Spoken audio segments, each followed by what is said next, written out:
Deprem. Tamam, sakin olun. Tamam, sakin.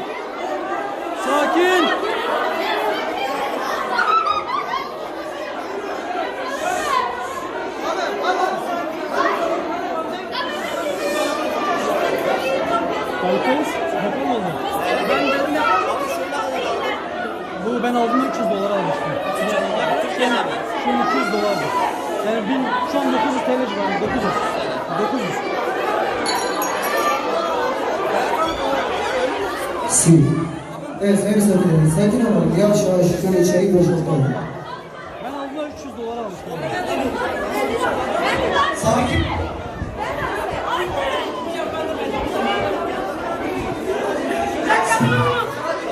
Hadi derken. Tamam.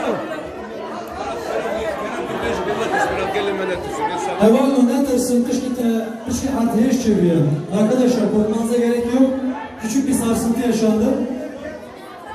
Korkmanıza gerek yok. Sakin olun. Yavaş boşaltalım burayı. Yavaş. Şkeran motora heydi salon ev alapma şkeran motora. Heydi. Ne dersin o heydi mi? Herkes çantaya telefon yapacak var bugün. Korkmanıza gerek yok arkadaşlar lütfen. Geçti zaten, sarsıntıyla geçti. Yalnız sakin bir şekilde çocuklarınızı elinden tutun ve salonu boşaltın lütfen.